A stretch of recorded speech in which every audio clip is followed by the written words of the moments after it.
Action. Oke, assalamualaikum warahmatullahi wabarakatuh. Sebelumnya perkenalkan, nama saya Muhammad Farizal Mufti dengan NIM 2406051100022. Nah, di video kali ini saya akan menjelaskan mengenai hasil pembelajaran saya tentang server side script dan client side script. Oke, tanpa berlama-lama, kita langsung saja ke pembahasannya. Oke, sebelum masuk ke pembahasan, alangkah lebih baiknya kita mengetahui beberapa hal terlebih dahulu. Nah, di sini apa sih script itu di dalam web dan seberapa penting script di dalam website itu?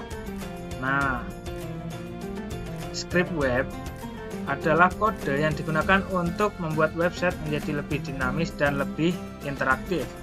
Nah, tanpa script ini, website hanya akan bersifat statis dan tidak dapat merespon tindakan pengguna. Di antaranya ada berbagai fungsi. Yang pertama, untuk menjalankan beberapa fungsi tertentu di dalam website yang nantinya akan dijelaskan di slide selanjutnya. Selanjutnya, dapat membantu interaksi antara user dan sistem. Nah, script web ini dibagi menjadi dua. Yang pertama, ada client side script dan server side script. Kita masuk ke client side script. Apa sih client side itu? Client side script adalah script yang dijalankan langsung di sisi pengguna, yaitu di dalam browser. Script ini tidak memerlukan proses dari server sehingga responnya lebih cepat. Jadi, misalnya kita menginput sesuatu, nah inputan tersebut tidak akan masuk ke data server seperti itu, hanya diproses di web itu. Yang pertama itu berjalan di browser, yaitu sebagai user side. Artinya bahwasanya semua proses yang dilakukan di perangkat pengguna tidak perlu dikirim ke server terlebih dahulu, sehingga tidak memerlukan komunikasi ke server. Karena diproses langsung di browser, maka hasilnya bisa muncul secara instan tanpa menunggu respon dari server. Nah, apa sih fungsi client side? Kenapa diciptakan seperti itu? Client side memiliki peran yang penting di dalam meningkatkan pengalaman pengguna saat mengakses website. Yang pertama sebagai interaktivitas, yaitu membuat website lebih hidup, seperti tombol, animasi, dan respon langsung.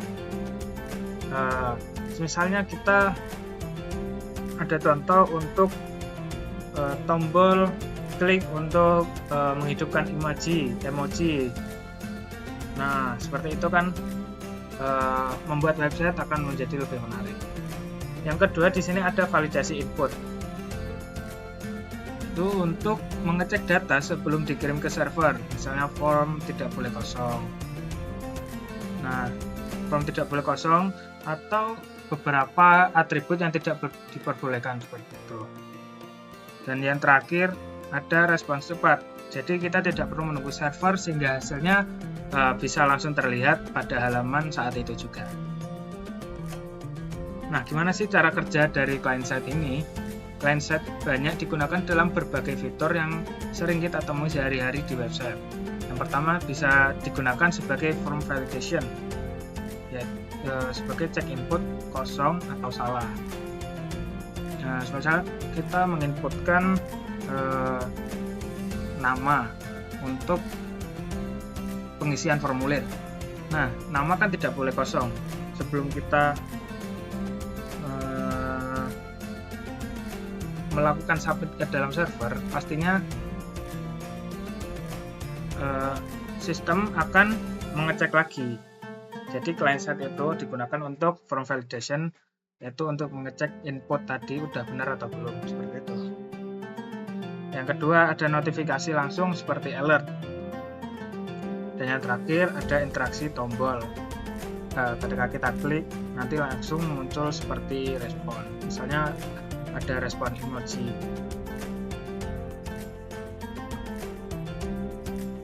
Nah, di sini saya menerapkan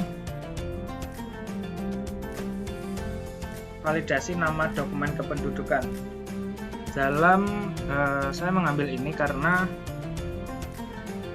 jika kita ambil kasus Undang-Undang Kemendagri tahun 2023 nomor 73. Itu bahwasanya menjelaskan bahwasanya dokumen kependudukan itu tidak boleh menyertakan simbol maupun angka. Jadi misalkan di nama kita ada simbol seperti ini, itu akan dikoreksi langsung. Ini dikoreksi langsung sehingga input terjadi tidak valid. Input salah karena nama tidak boleh mengandung simbol atau tanda baca. Misalnya kita menginputkan ada angkanya. Nah, input juga salah karena nama tidak boleh mengandung angka.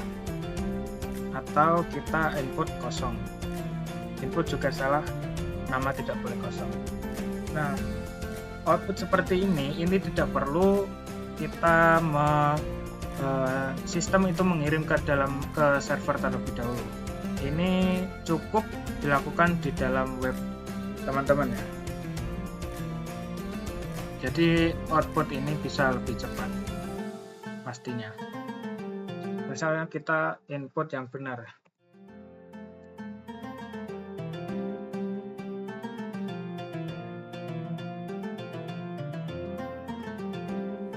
Oh iya, titik tidak boleh. Nah, input akan benar dan nama valid untuk diperiksa lebih lanjut. Karena di sini tidak mengandung simbol maupun angka. Seperti itu.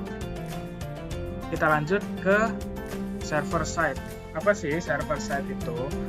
Server side ini kebalikan dari client side, yaitu merupakan script yang dijalankan di sisi server, yaitu untuk memproses data dan logika aplikasi sebelum dikirim ke browser.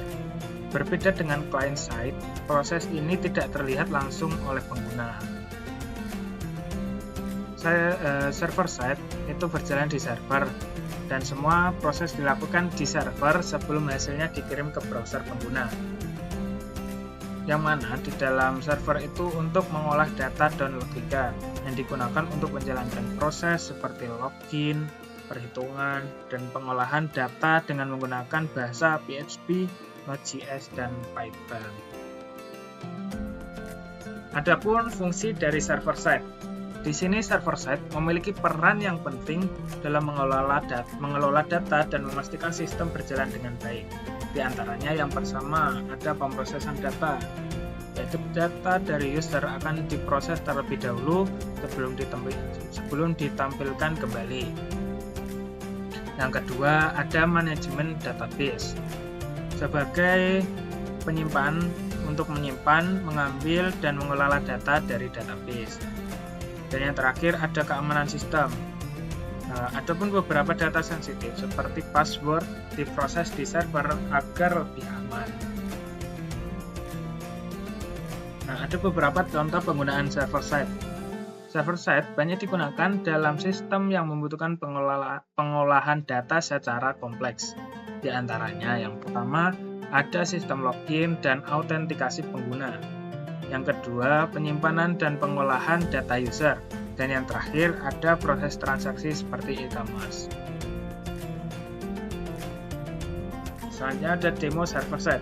Di sini saya mengambil kasus login. Misalnya kita di sini inputkan username-nya Anton dan passwordnya 123. Kita klik login, akan muncul output login gagal seperti ini. Di sini keluar output login gagal karena ketika kita input username dan password, itu inputan akan dikirim ke server dan dicocokkan bahwasanya ada tidak database dengan username Anton dan password 123. Nah, jika tidak ada, maka server akan mengembalikan output berupa login gagal seperti ini.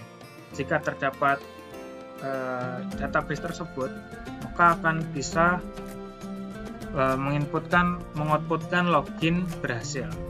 Karena saya belum merubah database-nya, berarti database-nya kosong dan ini login petugas belum dapat digunakan sepenuhnya. Oke, terima kasih sudah menonton. Saya memohon maaf apabila ada salah kata. Wabillahi taufiq wal hidayah. Wassalamualaikum warahmatullahi wabarakatuh.